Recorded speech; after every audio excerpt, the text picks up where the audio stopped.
for those, I don't know how much fans dig into the industry side of things, but towards the last album cycle, you guys got kind of beat up a little bit in the industry.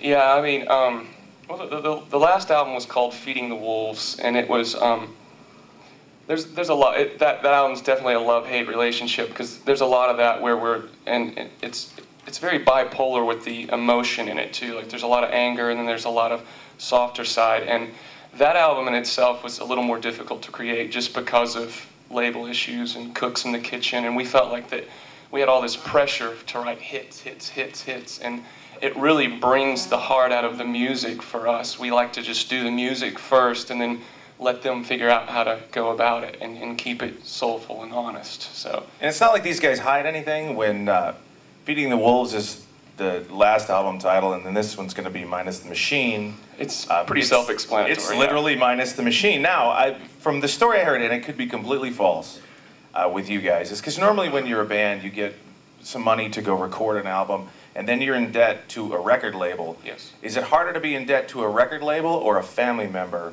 when it comes to creating your music? And if you want to elaborate a little bit on the story behind that.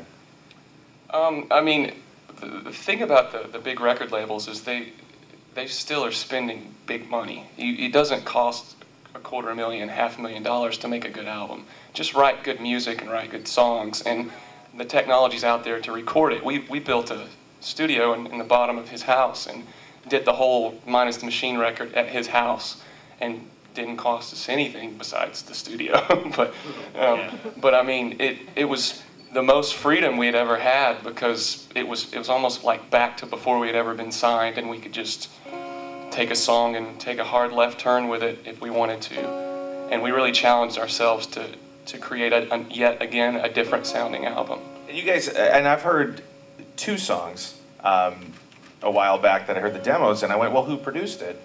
Because a lot of times you'll see when bands get to a certain level, especially when you are free enough to do what you want to do, and a band will produce it, then you realize it's not that good a lot of times, because bands get a little loosey-goosey in the studio. And you guys, the 2 songs I heard, I went, holy crap, this is going to be an awesome album when this comes out. Well, I think it's the reason we've been able to do that, and we weren't scared to do it, was because, in all honesty, in all the prior albums, we did a lot of our own self-producing behind the producers' backs anyway. We just sort of I don't think they know that, but I mean, Brian's great at that, and he and I have always had a chemistry producing vocals and doing vocals, and he's so producer-minded anyway that we knew it felt like we'd done everything with him anyway. So now, with the new album that comes out, and the fact that Pale Horse Records is basically you guys, yeah.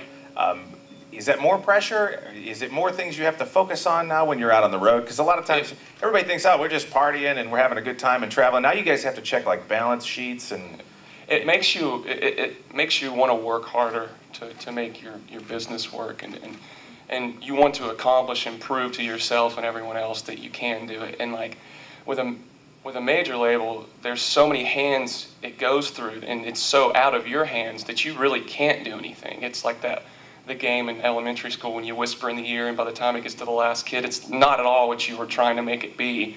And it goes through all these hands, and you just give up. But this, it's so hands-on with us. It's all just so close to us. We have more control over it, and it's more work, but it's more gratifying because of that. Well, I don't think anybody can ever accuse any band member of 10 years of not working hard, because you guys have definitely earned the place where you are right now. Except for the guy laughing in the background, Tater. Are you guys ready for more? He just likes to sleep till 6 p.m. Oh, so he's the rock star story, and you guys are up working. He loves it. He loves his life. Are you ready? Yeah! Gentlemen, I turn it back.